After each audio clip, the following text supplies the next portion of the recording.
ومن الناس من يشري نفسه ابتغاء مرضات الله والله رؤوف بالعباد আল্লাহ রাব্বুল আলামিন পবিত্র কোরআন আল কারীমের 2 নম্বর সূরা 2 নম্বর পারার 207 নম্বর আয়াতের ভিতরে আল্লাহ রাব্বুল আলামিন জানিয়ে দিলেন, ও পৃথিবীবাসী শুনে নাও, জেনে নাও, বুঝে নাও, আমি আল্লাহ সুবহানাহু ওয়া তাআলা তোমাদেরকে জানিয়ে দিলাম, অমিনান নাসি মাইয়াশরি নাফসাহু বিতিগা আমারদাতিল্লাহ, মানুষের ভিতরে কিছু মানুষ, সবাই না, কথা বুঝতেছেন আমার, মানুষের ভিতরে কিছু মানুষ, সবাই না, কিছু মানুষ যারা আল্লাহর জন্য নিজেকে উৎসর্গ করে দিয়েছে, ত্যাগ করে দিয়েছে, নিজেদের আত্মাকে, নিজেদের রূহকে, নিজেদের সমস্ত কিছুকে আল্লাহর জন্য কোরবান করে দিয়েছে। আমি আল্লাহ রাব্বুল আলামিন জানিয়ে দিলাম, যারা মিনান নাসি মাইয়াশরি নাফসাহু বিতিগা আমারদাতিল্লাহ, আল্লাহর জন্য নিজেকে বিলিয়ে দিয়েছে, বিকিয়ে দিয়েছে, আমি আল্লাহ তাআলা পুরস্কার স্বরূপ তার জীবনের উপরে খুশি হয়ে আল্লাহু রাউফুম বিল ইবাদ, আমি আল্লাহ তার সঙ্গে অত্যন্ত স্নেহশীল আচরণ করব। সুবহানাল্লাহ। বুঝতেছেন আপনারা? সৃজনশীলতার যুগ, সৃজনশীলতা দিয়ে বললে বুঝবেন। আব্দুল কাদের ভাই রিটায়ার্ড করেছে টিবি হসপিটাল থেকে, তাই না?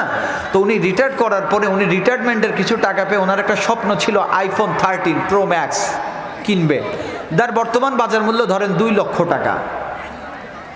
উনি একটা ফোন কিনেছে, কিনে বাসায় রেখেছে। উনার 4 বছরের একটা নাতনি, সে বুঝতে পারে নাই, তিনি হাঁটতে হাঁটতে টেবিলের পাশে গিয়ে, 4 বছর বয়স তো, ও ছোট মানুষ, বুঝতে পারে নাই, টেবিলের কাপড় টান দিতে গিয়ে ওই ফোনটা টেবিলের উপর থেকে ফেলে ফ্লোরের টাইলসের উপরে ফেলে ভেঙে ফেলছে গ্লাস। হয় কি হয় না? আপনারা কি রাগ করতেছেন আমার উপরে? এমন হয় না যে বাচ্চা বুঝতে পারে নাই, আস্তে করে টান দিছে, ফোনটা পড়ে গিয়ে ভেঙে গেছে। এখন স্বাভাবিকভাবে আব্দুল কাদের ভাই উনি কিন্তু চোখ মুখ রেগে গিয়ে, কারণ ওনার জীবনের সর্বোচ্চ সম্বল দিয়ে 2 লাখ টাকা দিয়ে একটা ফোন কিনছে, উনি রেগে মেগে চোখ মুখ লাল করে বলতেছে একবার কান ফাটাই ফেলবো, ফোন ভেঙে ফেলছো। বলবে কি বলবে না? দেখবেন বাচ্চা এই হাত উঠানো দেখে আর একটু শক্ত কথা শুনে বাচ্চা কাঁদবে না, কাঁদার আগে অ্যাডভান্স সংকেত দিবে, শুধু চোখগুলো বড় করে, গালটা গোল করে শুধু একটু কান্নার ভান করবে। এরপরে দেখবেন আব্দুল কাদের ভাই হোক আর আব্দুর রাজ্জাক ভাই হোক আর আমি মাহমুদুল হাসান হোক, সন্তান হোক আর মেয়ের সন্তান হোক না কেন, সাথে সাথে 2 লক্ষ টাকার দরদ ভুলে বলবো যে আম্মু বা আপু তোমাকে বলি নাই, এটা তোমার আম্মুর দোষ, তোমার আম্মু এখানে রাখলো কেন? ঠিক কি না? বলি কি বলি না? জোরে বলেন, আরেকটু জোরে বলেন। আল্লাহ রাব্বুল আলামিন বলেন, পৃথিবীর মানুষেরা শোনো, মূল আলোচনায় চলে যায়। আমি আল্লাহ রাব্বুল আলামিন পৃথিবীতে 2টি বছরের একটি কোর্স দিয়েছি। একটা স্টুডেন্ট 2021 সাল এবং 22 সাল অথবা 22 এবং 23 সালে 9 এবং 10-এ পড়েছে, ক্লাস 9 এবং 10 শেষ করেছে। নবম দশম শ্রেণী শেষ করবার পরে সেই স্টুডেন্ট এসএসসি পরীক্ষা দেয় কি দেয় না? এসএসসি পরীক্ষা দেওয়ার পরে ওই স্টুডেন্টের পরীক্ষা শেষ হলে কয়েক মাস পরেই রেজাল্ট বের হয়ে যায়। দেখবেন রেজাল্টের দিন 2 প্রকার পাবলিক থাকে। এক প্রকার পাবলিক মিষ্টির দোকানে যায়, বারবার ফোনে মানুষকে জানিয়ে যায় যে দাদু আমি A+ পেয়েছি, আব্বু A+ পেয়েছি, ভাই A+ পেয়েছি, এবং মিষ্টি বিতরণ করে। আরেক প্রকার পাবলিক আছে যারা গলায় দড়ি দেওয়ার জন্য দড়ি কেনার পয়সা খুঁজে আসে না নাই? একটু জোরে বলেন, আছে না নাই? আপনারা যদি বুঝে থাকেন আমার আলোচনা, প্রত্যেকটি কথা হৃদয়ের কান দিয়ে শুনতে হবে, মেনে নিতে হবে। আমি তো এসেছি জীবন পরিবর্তনের আলোচনা করতে। আপনারা কে ভালো বলেন, কে কণ্ঠের প্রশংসা করেন, আমি হাসাতে পারি না, কাঁদাতে পারি। এগুলো দিয়ে আমাদের এই জীবনটা পার পেলেও অন্ধকার কবরে এগুলো দিয়ে পার পাওয়া সম্ভব না, ঠিক কি না? কারণ কবর এমন একটি জায়গা, যে জায়গায় সুফিয়ান সাউরি রাদিয়াল্লাহু তাআলা আনহুর মতো একজন সাহাবী, যিনি জান্নাতের অগ্রিম সুসংবাদ পেয়েছিল, ওসমান গনি, যার নাম আপনারা শুনেছেন, রাসূলের 2টি মেয়েকে বিবাহ করেছিল, যিনি জান্নাতের সার্টিফিকেট পেয়েছিল, তিনিও অন্ধকার কবরের ভয়ে কাঁদতে কাঁদতে 2 চোখের কোনায় ঘা করে কবরে গিয়েছে। তার মানে দুনিয়াতে হাসতে হাসতে যদি আপনি দুনিয়া পার করে ফেলেন, তাহলে কবরে আপনার 4 পয়সার কোনো মূল্য হবে না, ঠিক কি না? আমার প্রিয় ভালোবাসার ভাইয়েরা, যাদের ভালোবাসায় আজকে এসেছি, কান খুলে শুনুন, বুকে হাত দিয়ে, হাতে হাত দিয়ে আমি আপনাদেরকে বলছি, আপনাদের ছোট ভাই হিসাবে, আপনারা যে ঘুমের ভিতরে রয়েছেন, দুনিয়ায় স্বপ্নের ভিতরে রয়েছেন, এটা ভেঙে যাবে এবং কবরে আমাকে আপনাকে যেতে হবে, ঠিক কি না? এই জন্য আমাদের দুনিয়ার রং তামাশার পিছনে ছোটা যাবে না, গান বাজনার পিছনে ছোটা যাবে না, হালাল উপার্জন করতে হবে, হালালভাবে জীবন চালাইতে হবে। অন্তত পক্ষে হালালভাবে যদি যাইতে পারি, কবরের ভিতরে আল্লাহ তাআলা আমাদের সাথে ভালো ব্যবহার করবে, ঠিক কি না? যে কথা বলছিলাম মনে আছে তো আপনাদের ভাই,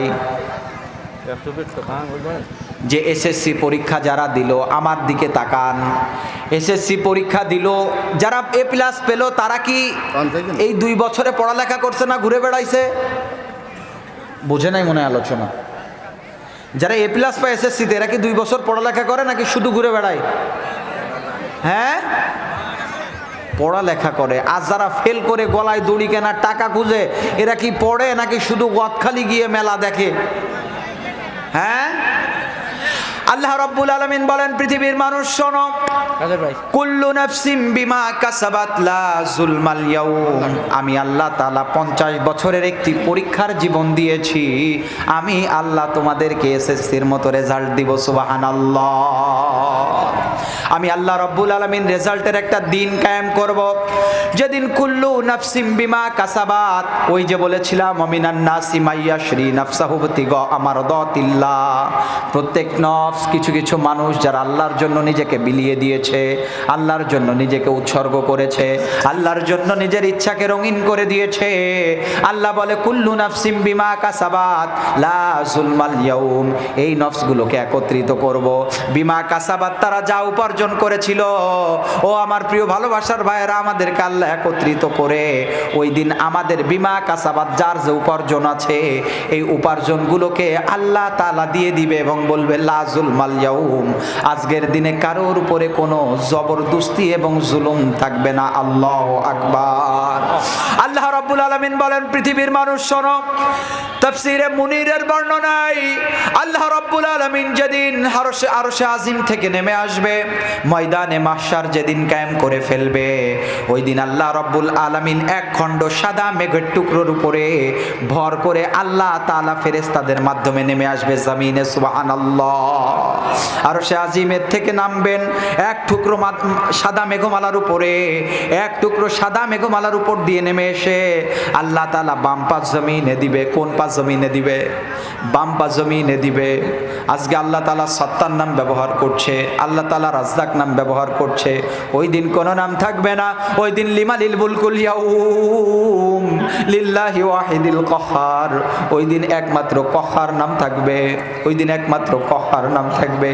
এজন্য বলছি প্রিয় ভাই, অমিনান নাসি মাইয়াশরি নাফসাহু বিতিগা আমারদাতিল্লাহ, মৃত্যুর আগে নিজের জীবনটাকে যদি আল্লাহর জন্য দিয়ে দিতে পারেন, মৃত্যুর আগে যদি আল্লাহর জন্য নিজের জীবনকে উৎসর্গ করতে পারেন, আল্লাহ রাব্বুল আলামিন ওই দিন কি করবে? আল্লাহু রাউফুম বিল ইবাদ।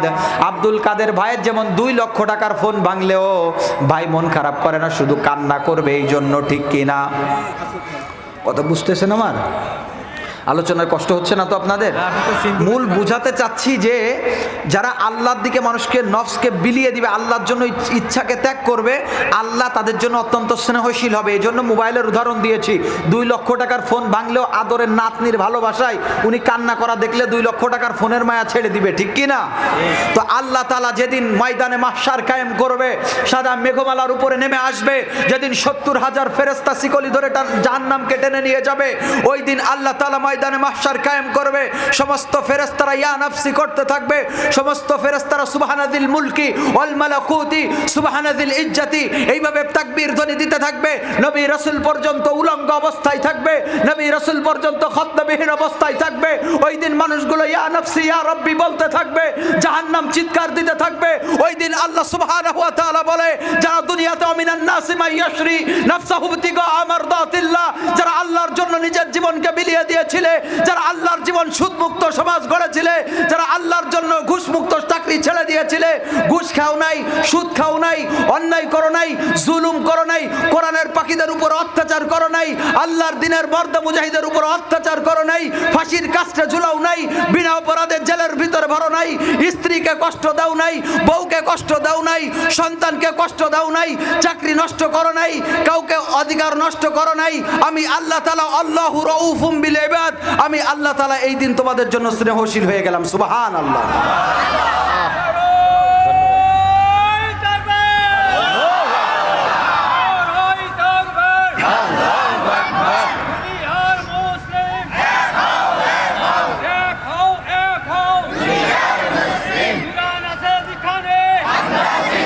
আল্লাহ কবুল করুন, সবাই পড়ুন।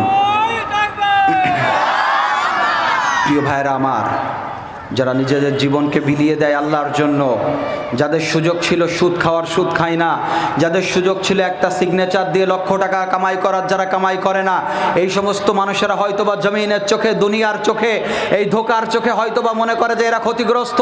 কারণ একটা মানুষ যদি সামান্য লিয়াজু করে মন্ত্রী হতে পারে, একটা মানুষ যদি সামান্য লিয়াজু করে দুনিয়াতে সম্মানের চেয়ার পেতে পারে, একটা মানুষ যদি লিয়াজু করে জেলখানার চার দেয়ালের বন্দি থাকতে পারে না। এই সমস্ত মানুষগুলো কেন এগুলো বুঝে না? কিন্তু তারা বলেছে অমিনান নাসি মাইয়াশরি নাফসাহু বিতিগা আমারদাতিল্লাহ, আমাদের জীবনকে আল্লাহর রঙে রঙিন করে দিয়েছি। কারণ কিয়ামতের কঠিন ময়দানে মানুষগুলো যেদিন ভীত থাকবে, ওই দিন আমরা আল্লাহ তাআলার একটি ঘোষণা শুনতে চাই, ইয়া ইবাদি লা খাউফুন আলাইহিম, ইয়া ইবাদি লা খাউফুন আলাইহিম, ইয়া ইবাদি লা খাউফুন আলাইহিম। হে বান্দা, তোমার কোনো ভয় নাই। আল্লাহু আকবার। এজন্য নিজেদের জীবনকে বিলিয়ে দেয় শুধুমাত্র পরকালের আশায়। কারণ ওমাল হায়াতুদ দুনিয়া ইল্লা মাতাউল গুরুর, এই দুনিয়া হচ্ছে ধোঁকা, এই দুনিয়া হচ্ছে ধোঁকা, এই দুনিয়া হচ্ছে প্রতারণা, ঠিক কি না? এই দুনিয়া তো আমরা নিজেরা দেখতেছি। একজন পুরুষ হাজার হাজার লক্ষ টাকা কামাই করে একজন সন্তান তৈরি করতেছে, যে সন্তান এই কয়েকদিন পরে বিয়ে করবার পরে সন্তান মা বাবারে ভাত না দিয়ে ছোট্ট ছোট্ট কুড়ে ঘর ভাড়া করে নিয়ে, ওয়াইফ নিয়ে চাকরি যেখানে করে এইখানে থাকে, বৃদ্ধ মা বাবা এলাকায় না খেয়ে মারা যায়। আছে না নাই? জোরে বলেন, আছে না নাই? আজকে বাংলার জমিন অলিয়া উলিয়ার জমিন, আজকে বাংলার ভূখণ্ড সবুজ শ্যামল প্রকৃতির ভূখণ্ড। আজকে বাংলার জমিনে কোনো অভাব নাই, আজকে ধন সম্পদের অভাব নাই। বাবার অর্থের উপরে থেকে, বাবার রক্ত ঘামানো পয়সা দিয়ে চাকরি করে, আজকে চাকরি বাকরি করে নতুন একটা বউ নিয়ে, সন্তান নিয়ে তারা ফ্ল্যাট বাসায় থাকে। মা বাবার ঠিকানা হয় বৃদ্ধাশ্রম, ঠিক কিনা? এটা মূলত ইসলামের শিক্ষা নয়, এটা মূলত ইসলামের শিক্ষা নয়। এজন্য আমাদেরকে আমাদের আত্মাটাকে, আমাদের নফসকে আল্লাহর দিকে বিলিয়ে দিতে হবে। পারবো তো ইনশাআল্লাহ? জোরে বলেন, পারবো তো ইনশাআল্লাহ? প্রিয় ভাইরা আমার, একটু সামনের দিকে চলে আসেন। অনেক লোক আসছে, একটু সামনের দিকে চলে আসেন ভাই, একটু সামনের দিকে চলে আসেন ভাই। আসেন আসেন ভাই, একটু আসেন আসেন আসেন আসেন। তাইলে কিয়ামতের কঠিন ময়দানে আল্লাহ সুবহানাহু ওয়া তাআলা আসবে, এটা কি মিথ্যা? জোরে বলেন, মিথ্যা? আল্লাহ রব্বুল আলামিন আসবে, এসে বলবে কুল্লু নাফসিম বিমা কাসাবাত। ও প্রিয় নফসগুলা, ও প্রিয় সৃষ্টিগুলা, তোমরা জীবনে যা উপার্জন করেছো, নিজেরা যা ইনকাম করেছো, নিজে যা পড়েছো, রেজাল্ট নাও। তখন মানুষগুলো ভয়ে ভীত থাকবে। কি থাকবে? জোরে বলেন, কি থাকবে? ভয়ে ভীত থাকবে। আল্লাহ রব্বুল আলামিন সঙ্গে সঙ্গে সবাইকে এক একটা আমল নামা দিবে, এক একটা বই দিবে, দিয়ে বলবে রিড দ্য বুক, ইকরা কিতাবাকা কাফা বিনাফসিকাল ইয়াউমা আলাইকা হাসিবা। ও ভাই একটু শুনে নেন, নামাজ না পড়ে যারা ঘুমিয়ে থাকেন, ও ভাই শুনে নেন, দুনিয়াতে সামান্য একটা বিল্ডিং এর জন্য যারা সুদ খান, দুনিয়াতে সামান্য একটু ভালো থাকার জন্য সুদের সাথে যারা সম্পর্ক গড়েছেন, আল্লাহ রব্বুল আলামিন বলে কিয়ামতের ময়দানে কেউ কারোর ওই দিন কোনো কাজে আসবে না। আল্লাহর নবী, বিশ্ব নবী, ক্লান্ত শরীর, তিনি মসজিদে নববীর ইমাম, তিনি মদিনা মুনাওয়ারার প্রেসিডেন্ট, ঠিক কিনা? আল্লাহ নবী ক্লান্ত শরীর নিয়ে রাসূলের স্ত্রী বলেন, মাসের পর মাস, দিনের পর দিন, 1 মাস না 2 মাস না, মাসের পর মাস আল্লাহর নবী, বিশ্ব নবীর বাসায় কোনো আগুন জ্বলে নাই, কিছু রান্না হয় নাই। সেই নবী, ক্লান্ত নবী, আম্মা জান আয়েশা সিদ্দিকা রাদিয়াল্লাহু তাআলা আনহা, ছোট মানুষ, তার কোলের উপরে মাথা রেখে ক্লান্ত নবী ঘুমিয়ে গিয়েছে। দয়ার নবী, মায়ের নবীর যে সৌন্দর্য ছিল, তাফসিরের বর্ণনায় যে সমস্ত মহিলারা ওই সময় ইউসুফ আলাইহিস সালামকে দেখে আঙ্গুল কেটেছিল, তারা যদি দয়ার নবী, মায়ের নবীকে দেখতো, আঙ্গুল কাটতে কাটতে নিজেদের কলিজা কেটে দিত। আল্লাহু আকবার। এই নবী ক্লান্ত শরীর নিয়ে আম্মা জান আয়েশা সিদ্দিকা রাদিয়াল্লাহু তাআলা আনহার গৃহে প্রবেশ করে আম্মা জান আয়েশা সিদ্দিকার উরুর উপরে মাথা দিয়ে ঘুমিয়ে আছে। আমার প্রিয় মা, আমার প্রিয় বোন, এখান থেকে একটু শিক্ষা নেন। স্বামী অত্যন্ত সর্বোচ্চ নেয়ামত, যে স্বামীর মাধ্যমে আপনার রিজিকের ব্যবস্থা আল্লাহ করে দেয়। সুবহানাল্লাহ পড়ে না? ওই স্বামী ঘুমিয়ে আছে। আম্মা জান আয়েশা সিদ্দিকা রাদিয়াল্লাহু তাআলা আনহা মাথার উপরে একটু চুলগুলো রাসূলের আদর করে করে রাসূলের চুলগুলো একটু বিলি দিয়ে দেয়। এটা রাসূলের সুন্নাহ স্ত্রীর জন্য। সুবহানাল্লাহ। আল্লাহর নবী, দয়ার নবী ক্ষুধার্ত শরীর, প্রচণ্ড মরুভূমির তাপে আল্লাহর নবী একটু ঘুমের মতো চলে আসছে, নিদ্রাচ্ছন্ন হয়েছে। হঠাৎ করে আম্মা জান আয়েশা সিদ্দিকার কি যেন মনে হয়েছে, হাদিস শরীফের বর্ণনায় আল্লাহর নবী দুই চোখের পানি ছেড়ে দিয়েছে, উষ্ণ গরম পানি চোখ দিয়ে বের হয়। এই পানি হঠাৎ রাসূলের মুখের উপরে, কোমল মুখের উপরে পড়েছে। আম্মা জান আয়েশা সিদ্দিকার রাদিয়াল্লাহু তাআলা আনহার চোখের পানি যখন আল্লাহর নবীর শরীরের উপরে পড়েছে, ও আমার প্রিয় যুবক, ও যুবক, ও যুবক শোনো, আমি তোমাদের মতো একজন যুবক। ও যুবক ভাই শোনো, আল্লাহর নবী বিশ্ব নবীর মুখের উপরে যখন পড়েছে, আল্লাহর নবী কেঁপে উঠেছে। সঙ্গে সঙ্গে ভালোবাসার স্ত্রী আয়েশার দিকে তাকিয়ে বলে, ওগো আয়েশা, তোমার কি বাসার জন্য খারাপ লাগছে নাকি? তোমার কি মা বাবার জন্য কষ্ট হচ্ছে নাকি? ডাক দিয়ে বললেন, ইয়া রাসূলুল্লাহ, ইয়া হাবিবাল্লাহ, ওগো নবীজি, স্বামী স্ত্রীর কি একটা মহব্বত দুনিয়াতে। কত ভালোবাসি আপনাকে, আপনি আমাকে কত ভালোবাসেন। আপনি একটা দিন ইসলামের কোনো কাজে বাইরে গেলে আমার ঘুম হয় না। ও নবী, ও নবী, ও নবী, কিয়ামতের ময়দান কায়েম হবে, ওই দিন জাহান্নামকে হাজির করা হবে। ইয়া রাসূলুল্লাহ, ইয়া হাবিবাল্লাহ, ওগো নবীজি, ওই দিন কি আপনি আমার জন্য কি একটু সুপারিশ করতে পারবেননি? আমি ছোট্ট আয়েশা আপনার ঘরে এসেছি, আপনি কি ওই দিন আমার জন্য কিছু করতে পারবেননি আল্লাহর দ্বারে? আল্লাহর নবী ডাক দিয়ে বলে, ওগো আয়েশা, কিয়ামতের ময়দানে নবীরা পর্যন্ত পাগল পারা থাকবে। ও যুবক, যারা আখিরাতকে ভুলে গিয়েছো, ও আমার প্রিয় বড় ভাই, যারা আখিরাতকে ভুলে গিয়েছেন, কবরকে ভুলে গিয়েছেন, আল্লাহর কসম, শয়তানের ধোঁকায় কবর আপনাদেরকে শয়তানে ভুলিয়ে রেখেছে। কিন্তু কবরের আযাব সামনে আসছে, ঠিক কিনা? মৃত্যুর যন্ত্রণা সামনে আসছে, পিছনে না, সামনে আসছে। আখিরাত সামনে আসছে। দুনিয়া ক্ষণস্থায়ী। ও যুবক, দুনিয়া ক্ষণস্থায়ী। আমরা তো যারা মাদ্রাসাতে পড়ি, আমাদের লেবাসই এইটা, মাদ্রাসার রুটিনে এইটা, পাঞ্জাবি পড়তে হবে, দাড়ি রাখতে হবে, টুপি পড়তে হবে, কোরআন পড়তে হবে, হাদিস পড়তে হবে, ঠিক কিনা? কিন্তু এই যে নব্য জাহেলিয়াত ভরে গিয়েছে, প্রেম প্রীতি পরকীয়া সমাজে ভরে গিয়েছে, সুদ ঘুষ অন্যায় সমাজে ভরে গিয়েছে। আজান হইলে পরে মসজিদে 3 জন, 4 দোকানে 13 জন, ঠিক কিনা? ও যুবক, আল্লাহ তাআলা বলেন, রাসূলের একটা হাদিসের ব্যাখ্যা নিজেদের ভাষায় বলি, আমাবস্যার রাত যখন হয়, তখন যদি জোনাকি পোকার পিছন থেকে একটু আলো জ্বলে, এইটাও দূর থেকে দেখা যায়, ঠিক কিনা? জোরে বলেন। আমাবস্যার রাতে অন্ধকারের ভিতরে জোনাকি পোকার আলো জ্বললে দেখা যায় না দূর থেকে? যাই তো। আইয়ামে জাহেলিয়াতের চারিদিকে অন্ধকার চলতেছে, কেউ মুখে দাড়ি রাখে না, কেউ নামাজ পড়তে যায় না। ও যুবক, তোমাদের জন্য আলোচনা। আমার প্রিয় বোন যারা শুনছেন, আপনাদের জন্য আলোচনা। আমি আপনাদের ছোট্ট ভাই হিসাবে বলে যাই, আমার প্রিয় বোন যারা শুনে নেন, এই দুনিয়া খুবই ক্ষণস্থায়ী, কারণ মালাকুল মউত সবার কাছে আসবে। আমি আল্লাহর কসম দিয়ে বলতেছি, কোরআন আল কারীম বুকে নিয়ে এইখানে নিজের ক্রেডিট বাড়ানোর জন্য কোনো কথা বলতে আসি নাই। আল্লাহকে ভয় পাই, আল্লাহকে ভয় পাই, ইত্তাকিল্লাহ, আল্লাহকে ভয় করো। কিয়ামতের ময়দানে আল্লাহর সামনে দাঁড়াতে হবে, কি জবাব সেই দিন দিব? সামান্য 5,000 টাকার বেতন পাইলে কত সামদ, সামান্য কিছু হাদিয়ার জন্য, সভাপতির মন রক্ষা করার জন্য, মাহফিল কমিটির মন রক্ষার জন্য বক্তার কত কথা। যে আল্লাহ তোমাকে খাওয়ালো, আফারাআইতুম মা তাহরুসুন, যে আল্লাহ রিজিকের ব্যবস্থা তোমাকে করলো মাঠ থেকে, যে আল্লাহ তোমাকে ফল দিল, যে আল্লাহ তোমাকে পানি দিল। ও বোন, যে আল্লাহ তোমাকে শারীরিক সৌন্দর্য দিল, যে আল্লাহ সুন্দর মাথার চুল দিল, যে আল্লাহ তোমাকে কথা বলার সুন্দর শক্তি দিল, ওই আল্লাহর জন্য কি কোনো কিছু করা যাবে না? যাবে না? যাবে না? অবশ্যই যাবে, করতেই হবে, কারণ মালাকুল মউত আসবে। আমি কোনোদিনও আপনাদেরকে মৃত্যুর বিষয়ে কথা বলতাম না যদি শুধুমাত্র কোরআনের ভিতরে থাকতো ওয়াজাআত সাকরাতুল মাউত, এই সাকরা বাদ দিয়ে শুধু মাউত আসতো, যে মৃত্যু আসবে। আমি কোনোদিনও মৃত্যুর ব্যাপারে সতর্ক করতাম না। কিন্তু আল্লাহ বলে ওয়াজাআত সাকরাতুল মাউত, মৃত্যুর যন্ত্রণা আসবে। কি আসবে? জোরে বলেন, মৃত্যুর যন্ত্রণা আসবে, মৃত্যুর যন্ত্রণা আসবে, মালাকুল মাউত আজরাইল হাজির হয়ে যাবে। আপনি যদি অপরাধী হন, আপনি যদি মুজরিম হন, আপনি যদি পাপিষ্ট হন, আপনি যদি আল্লাহকে না মেনে যদি নামাজ না পড়ে জীবনটাকে কাটিয়ে দেন, ও ভাই আপনি যদি নেশার পিছনে ঘুরেন, আল্লাহ রাব্বুল আলামিন বলে মালাকুল মাউত আসবে, মৃত্যুর যন্ত্রণা আসবে। মালাকুল মাউত এসে এমনভাবে আপনার উপরে টর্চার করবে, কালো কাপড় পরা ফেরেশতারা আসবে, আযাবের ফেরেশতারা আসবে, মাকামে ইয়াউমিন হাদিদ লোহার তৈরি মুগুর নিয়ে ফেরেশতারা আসবে। দেখবেন মুমূর্ষু ব্যক্তির পাশে গেলে চোখগুলো দিয়ে এই দিক দিয়ে বেয়ে বেয়ে পানি পড়ে, গলাটা শুকিয়ে যায়। আপনার আমার এই অবস্থা আসবে। আল্লাহ রাব্বুল আলামিন বলে মালাকুল মাউত ওই সময় ডাক দিয়ে বলবে, আহারে তোমাদের ওইখানে কি মাহফিল হয় নাই? তোমাদের ওইখানে কি মাহমুদুল হাসান এসে চেঁচিয়ে চেঁচিয়ে গলা ভাঙে নাই? তোমাদের এইখানে কি জোবায়ের আহমেদ আসে নাই?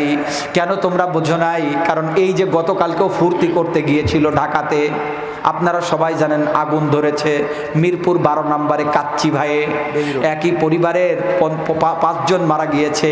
এভাবে করে চলেছে আমার ঝিকর গাছাই। কিছুদিন আগে মাহফিল করে আসছি, ছেলেটা অত্যন্ত ভালো। ছেলেটার মা বলছে, আমি টেলিভিশনের সামনে মোবাইলের ভিতরে দেখলাম যে ছেলেটা বলছে, মা চতুর্পাশে আগুন ধরেছে, হাত পুড়ে যায়, পা পুড়ে যায়, ও মা ধোঁয়ায় দম বন্ধ হয়ে আসছে, মা আর মনে হয় জীবনে দেখা হবে না। মা চোখের পানি ছেড়ে দিয়ে বলে, মা তো জনম দুঃখিনী। মা বলে, আব্বু তুমি কালিমা পড়ো, তুমি কালিমা পড়ো, তুমি কালিমা পড়ো। কালিমা পড়তে পড়তে ছেলেটার ফোন বন্ধ হয়ে গিয়েছে, তার মানে মৃত লাশ আসছে বাসায়। আমাদের এমন অবস্থা আসবে, মাহফিল শেষ করে বাসায় যাইতে গেলে ট্রাকের নিচে পড়ে যাইতে পারি, মাহফিল শেষ করে বাসায় যাওয়ার সময় সাপের কামড় খাইতে পারি। এজন্য মালাকুল মউত আসবে, সে মালাকুল মউত বলবে যে, আহারে কিছুদিন আগেও তো একজন মারা গিয়েছিল, গত মাহফিল করে গিয়েছি, গত বছর অনেক মানুষ মারা গিয়েছিল, কেন তোমরা বুঝো নাই? ও যুবক, ও আমার প্রিয় ভাই, ও আমার প্রিয় ভাই, চতুর্দিকে অন্ধকার, আমাবস্যার রাত। আপনি যদি দাড়ি নাও রাখেন সমস্যা নাই, আপনি স্কুলে পড়েন সমস্যা নাই, কিন্তু আজান হলে পরে যদি টাকনুর উপরে কাপড় গুছিয়ে আপনি যদি মাথাটা আগলা করে আল্লাহর সামনে সেজদা দেন, আল্লাহ খুশি হবে, ঠিক কি না? ঠিক কি না? স্কুল কলেজের ভাইরা নামাজ পড়তে পারবেন তো ইনশাআল্লাহ? পারবেন তো ইনশাআল্লাহ? পর্দার অন্তরালের যত বোন আছেন, আমার প্রিয় বোন, আল্লাহর কাছে যাইতে হবে বোন। এজন্য কলেজে গেলে পরে হেজাব করেন, আপনার শারীরিক যে সৌন্দর্য আছে, আপনি বড় পর্দার সাথে থাকেন, আপনি পর্দার সাথে থাকেন, আল্লাহ তাআলা সৌন্দর্যকে বাড়িয়ে দিবে, ঠিক কি না? এই জন্য আমাদের নফসকে বিলিয়ে দিতে হবে। এখন নফস বিলাই দিতে গেলে তো হুজুর কিছু টাকার প্রয়োজন, কারণ বর্তমান বাজার মূল্য যা, তাতে একটু টাকা পয়সা না হইলে পরে সমাজে টিকা যায় না, আছে না নাই? হ্যাঁ, এই জন্য আমাদের একটু সুদ খাইতে হবে। কি খাইতে হবে? সুদ খাইতে হবে। রাসূলের একটি হাদিস, কিয়ামতের আগে এমন একটা সময় আসবে, আধার ঘরে, অন্ধকার ঘরে, লাইট বন্ধ ঘরে কালো পিঁপড়া ঢুকে গেলে যেমন বোঝা যায় না, প্রত্যেক ঘরে সুদ আসবে, মানুষ বুঝতে পারবে, জোরে বলেন, পারবে না। আজকে সেই সমাজ চলে এসেছে, আজকে এই সমাজ চলে এসেছে। সুদ ভিত্তিক অর্থনৈতিক লেনদেন প্রত্যেকটি ব্যাংকে, প্রত্যেকটি এনজিওতে, প্রত্যেকটি সমিতিতে ঢুকে গিয়েছে, ঠিক কি না?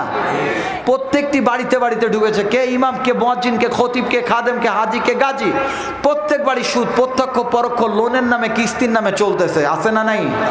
আল্লাহ রাব্বুল আলামিন বলেন, পৃথিবীর মানুষেরা শোনো, গত বছর এ বিষয়ে কিছু কথা বলেছিলাম, তার বাকি কথাটি আজকে বলে যাই। আইয়ামে জাহেলিয়াতে যখন বিভিন্ন গোত্র ছিল, এই গোত্রের ভিতরে 2টি গোত্র ছিল, প্রধান গোত্র, একটি সাকিব গোত্র, একটি মাখজুমি গোত্র। বুঝতেছেন আপনারা?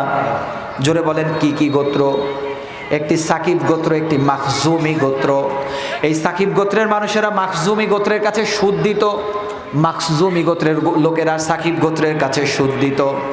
দেওয়ার পরে এইভাবে যখন সুদভিত্তিক অর্থনৈতিক লেনদেন চলতে লাগলো, তখন তো কোরআন আল কারীম আসে নাই, দয়ার নবী, মায়ার নবীও আসে নাই। এইভাবে চলতেছে চলতেছে আল্লাহর নবী, বিশ্ব নবী আসবার পরে যখন কালিমার দাওয়াত মানুষকে দিতে লাগলো, তখন সাকিব গোত্রের মানুষেরা দেখলো যে সুদ আসলে খারাপ। কারণ ইসলাম চাই মানুষকে সবল করতে, ইসলাম চাই মানুষের কল্যাণে কাজ করতে, কিন্তু সুদ চাই যে গরিব তাকে চুষে চুষে খাইতে, যে ধনী তাকে ফ্ল্যাট কিনতে, ঠিক কিনা? এটা ইসলামের আদর্শ হতে পারে না। আল্লাহর নবীর কাছে বিচার দিলেন, একটা চিঠির মাধ্যমে জানিয়ে দিলেন, ইয়া নবীজি, ওগো নবীজি, রাসূলুল্লাহ, ইয়া হাবিবাল্লাহ, সাকিব গোত্রের মানুষের আমাদের কাছে, বুঝেন কথা, মুসলমান হওয়ার আগে কিছু টাকা ধার নিয়েছিল। ওগো নবীজি, আমরা এখন ইসলামের সুশীতল ছায়াতলে চলে এসেছি। সাকিব গোত্রের লোকেরাও এসেছে, মাখজুমি গোত্রের লোকেরাও এসেছে, তাফসীরের বর্ণনায়। ওগো নবীজি, আমরা কি এখন এই সুদকে কি বহাল রাখবো নাকি সুদকে ছেড়ে দিব? আল্লাহর নবী, বিশ্ব নবী চিঠি পড়ছে, এমন সময় আল্লাহ রব্বুল আলামিনের হাবিব বললেন, যখন আমি চিঠি পড়ি আমি কনফিউশনে পড়ে গেলাম যে ইসলামের সুদ তো হারাম, ঠিক আছে, কিন্তু সুদ তো এটা আগের ছিল, এরা এখন এই সুদটাকে কি করবে? আল্লাহ রাব্বুল আলামিনের হাবিব বলেন, সঙ্গে সঙ্গে আল্লাহ সুবহানাহু ওয়া তাআলা, রাসূল যখন চিঠি পড়ছিলেন সাকিব গোত্রের চিঠি, তখন আল্লাহ রাব্বুল আলামিন সূরাতুল বাকারার 2টি আয়াত নাজিল করলেন, 279 নম্বর এবং 278 নম্বর এবং 79 নম্বর আয়াত নাজিল করে আল্লাহ তাআলা ওই সাকিব গোত্র এবং মাখজুমি গোত্রের চিঠির জবাবটা দিয়ে দিলেন। সুবহানাল্লাহ। আল্লাহ রাব্বুল আলামিন বলেন, ও পৃথিবীর মানুষ শোনো, ইয়া আইয়ুহাল্লাযীনা আমানুত্তাকুল্লাহ, তোমরা যারা ঈমান এনেছো, তোমরা যারা জাহিলি যুগের বিশ্বাস রাখো নাই, তোমরা যারা ঈমান আনয়ন করেছো, ইসলামের সুশীতল ছায়াতলে চলে এসেছো, ঈমানদার হয়েছো, ঈমানের দোকানদার হও নাই। কারণ দুনিয়াতে দেখবেন অনেক মানুষ ঈমানের নাম ভাঙ্গাইয়া ব্যবসা বাণিজ্য প্রতিষ্ঠান নির্বাচন করে বেড়ায়, আছে না নাই? মসজিদের পাশে বাড়ি হইলে মুসল্লি হওয়া যায় না, মাদ্রাসার পাশে বাড়ি হইলে হাফেজ হওয়া যায় না। যদি মসজিদের রক্ষণাবেক্ষণ করলে যদি জান্নাত পাওয়া যাইতো, আবু জাহেল উতবা সাইবা জান্নাতি হতো, ঠিক কিনা? শুধুমাত্র একটা স্মার্ট মসজিদ করলে জান্নাতি হওয়া যাবে না, আমাদের টার্গেট থাকবে একটা ইসলামিক ইমানদার বানানো, ঠিক কিনা? প্রিয় ভাইরা আমার, শুনে নেন, বুঝে নেন, জেনে নেন, দেখবেন কপাল পোড়া মুসলমান আছে, মসজিদের দোকানে ব্যবসা করে, আজান হলে বাজারে মসজিদের ওয়ালের সাথে হেলান দিয়ে বসে থাকে, কপাল পোড়া নামাজে যায় না, আছে না নাই? তার মানে বোঝা গেল মসজিদের পাশে বাড়ি হইলে মুসল্লি হওয়া যায় না। আর ইমানদার যদি আব্দুর রহমান নাম হয়, ও আব্দুর রহমান নাম হইলে কেন, ওর নাম যদি একবারে মুসা নবীর নামও হয়, এরপরও ইমানদার হবে না। কারণ ইমানদার যারা, তাদের মুখ এবং অন্তর এক থাকে, কথা বলেন ঠিক কিনা?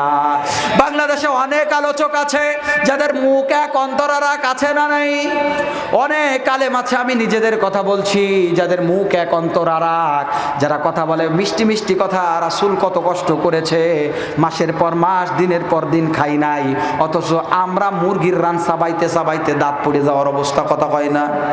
জীবনে দানও করি না, মাহফিল করার আগে কন্ট্যাক্ট করি, কত দিবা কও? স্টেজে উঠার আগে দিতে হবে রকেটে, এরপরে স্টেজে উঠলে দিতে হবে পকেটে, আছে না নাই? এটা হচ্ছে আলেমদের অবস্থা। প্রিয় ভাইয়েরা আমার, এরপরে জেনারেল যারা আছে এদের কথা আমি নাই বললাম। তার মানে বোঝা গেল সাকিব গোত্র এবং মাখজুমি গোত্র যখন দ্বন্দ্বে পড়ে গিয়েছে, আল্লাহ রাব্বুল আলামিন বলে, তোমরা যারা ঈমান এনেছো, ঈমানদার হয়েছো, ঈমানের দোকানদার হও নাই, তারা শুনে নাও, আমি আল্লাহ রাব্বুল আলামিন তোমাদেরকে জানিয়ে দিলাম, তোমরা ইয়া আইয়ুহাল্লাযীনা আমানু, ও ঈমানদারেরা, ইত্তাকিল্লাহ, আমি আল্লাহকে ভয় করো, ওয়াযারুমা বাকিয়া মিনার রিবা, কথার দিকে তাকান, আয়াতের দিকে তাকান, ওয়াযারুমা বাকিয়া মিনার রিবা, চিঠির সমাধান আরশে আজিম থেকে দিলেন, তোমাদের যাদের অবশিষ্ট সুদ রয়েছে, ছড়ানো ছিটানো সুদ রয়েছে, এই সুদের আয়াত শুনবার পরে, মাহমুদুল হাসানের আলোচনা মুখ থেকে বেরোনোর পরে, তুমি ওয়াযারুমা বাকিয়া মিনার রিবা, যত বকেয়া সুদ রয়েছে সব সুদকে ছেড়ে দিতে হবে। কি করতে হবে? ছেড়ে দাও। কালেকশন আর করা যাবে না, দানও করা যাবে না, আসলও নেওয়া যাবে না, যার যে সুদ আছে ছেড়ে দাও। ওয়াযারুমা বাকিয়া মিনার রিবা, ছেড়ে দাও।